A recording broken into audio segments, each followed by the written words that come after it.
So you're thinking about moving to the Charleston area and you're on some home buyer website. And you see this awesome house and it's in Ladson. You see a huge townhome right down the street and it's also in Ladson. All your favorite homes keep popping up in this random area called Ladson. But did you know that Ladson isn't even a formal town or a city? In this video, I break down everything you need to know about Ladson, South Carolina, from its quirky designations to its neighborhoods and schools and so much more. What's up, y'all? It's Sean, your Charleston realtor. In this video, I'm gonna give you the lowdown on one of the hottest spots in the Charleston area. That is Ladson. This area of Charleston tends to have some of the most affordable homes in the area while still being an awesome location for commuting. In general, I found that your money goes a long way in this area of town. And if you have any questions along the way, be sure you shoot me a message. My contact information is always in the description below. So first, I think the best question to ask is not where is Ladson, but rather what is Ladson? Because it's actually not a city or even a town, but rather a census designated place, or CDP for short. A CDP is defined as a concentration of population in a particular area that does not belong to any municipality. Put simply, this means that there's no Ladson Town Council or Ladson Police Department. Ladson is just a 7 square mile area of unincorporated countryside. To make it even more confusing, parts of Ladson reside in all 3 counties around the Tri-County area. This means that depending on where you are, you could either be in Charleston, Berkeley, or Dorchester County and still be considered in Ladson. It's really a coin toss. This makes public utilities and public services somewhat confusing. I was once driving through Ladson and saw a pretty bad accident. Everyone looked okay, but the thing that surprised me was that there were 3 different county sheriffs there, which meant on one street, Dorchester, Charleston, and Berkeley County sheriffs were all parked on the side of the road with flashing lights. But where is Ladson? It's right here. Just to the north, you'll find the town of Somerville, and to the east, you'll find the city of Goose Creek. To the south and the west is the city of North Charleston. But Ladson is interwoven between these municipal areas. One side of the street might be in Somerville, and the other might be in Ladson.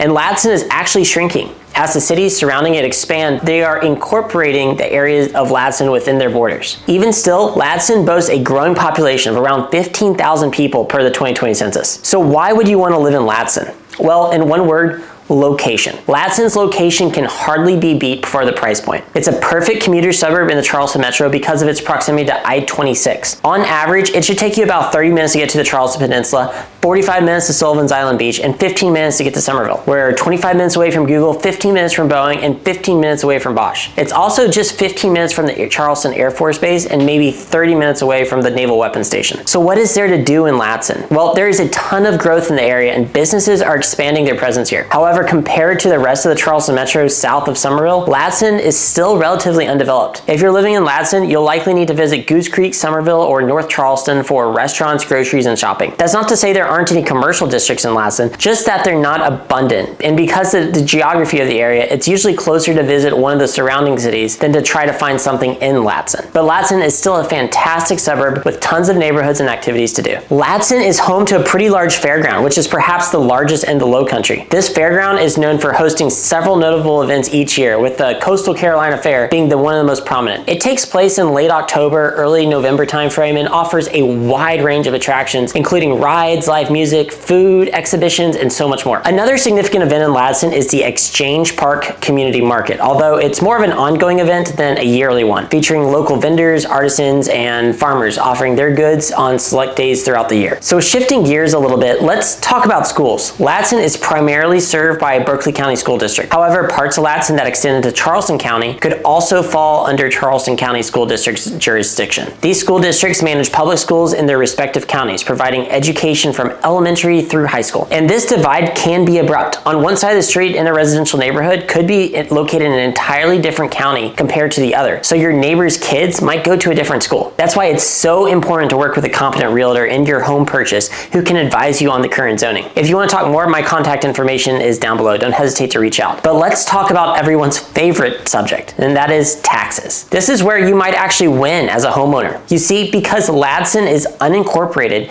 you will not be paying any municipal property taxes, meaning you might save on the millage rate. Granted, there will still be separate taxes for utility and public service districts since a municipality is not providing them, but these are typically less than the municipal property tax rate. And if you were to find a home in Ladson that is also in Berkeley County, you might come out even more ahead because Berkeley County tends to have the lowest property taxes. Which gets us to the neighborhoods. Again, Ladson is a commuter suburb through and through. The area is going to be slightly more rural than other parts of the Charleston Metro, but that's not to say that there's not some great and well-established neighborhoods at all price points. I counted a total of 36 standalone neighborhoods in Ladson in the county tax records. There's likely more, but here are some of the most popular ones in terms of number of homes sold. So first is College Park. College Park is an incredibly affordable neighborhood with single-family homes in the mid to high 200s. College Park was built in the late 70s and early 80s, so you'll see a lot of brick ranch homes here. But because it was built in an era when the ranch home was fading out of style, you'll see some unique variations to the homes here. One commonality is that they're mostly all single-story homes, though, but at least they don't all look like those neighborhoods from the 60s and early 70s. And if you're looking for modern neighborhoods with amenities that is still around the median price point in the Charleston area, then you should consider Coosaw Preserve. This is a massive neighborhood that was built by Lennar in the late 2010s and wrapped up construction right around 2019. The prices here are in the low to mid 400s, with some of the larger 3,500 square foot homes fetching upwards of 500,000. A neighborhood with a similar feel to Coosaw Preserve, but slightly less expensive, is McCune, which is a D.R. Horton community that was built up during the pandemic, and then there is an older part of it that was built pre-2008 financial crisis. Prices here are typically in the 300s, but with modern floor plans, upgrades, and amenities. And lastly, another huge master plan neighborhood, arguably the largest in all of Ladson, is Hunter's Bend. This is a neighborhood that was built up in a couple of phases, first in the early 2000s, and then they took a pause on construction for 10 years before the neighborhood was eventually completed by Dan Ryan Builders back in the late 2010s. Homes in Hunter's Bend typically go for the mid to high 300s, with some even cresting into the low 400s. And obviously there are a ton of neighborhoods at varying ages and all price points. My job as a realtor is to help my buyers pick the best one that suits their lifestyle while also getting a great deal. Like I said at the beginning of the video, one of the perks of living in Ladson is you get a lot of bang for your buck here. According to Redfin data, the median sales price in Ladson is around $300,000 as of March 2024. To put that into context, that is roughly 25% less than the median sales price in the greater Charleston area, which sits somewhere around $400,000 in 2024. Now, you're going to have older neighborhoods of brick ranch homes, which skew this number downwards, and then you're going to have newer neighborhoods of larger homes, which skew this number upwards. I think that the average or median price points of Ladson are a little misleading stats, because at the end of the day, it's just unincorporated areas sandwiched in between several municipalities. Some neighborhoods might see home prices closer to that of North Charleston, while others might see home prices similar to that of Somerville. So that's Ladson. It's an ideal commuter suburb of the Charleston Metro where your money goes extremely far. It's within a 30-minute drive to almost everything that Charleston has to offer and 45 minutes away from the beaches. This area is primed for future growth and development, so I won't be surprised if there continues to be waves of people who move to the area. If you want to explore Ladson or any other submarket of the Charleston Metro, be sure you reach out to me. My contact information is in the description down below. Shoot me a text or an email at any time, and I'll see you in the next video.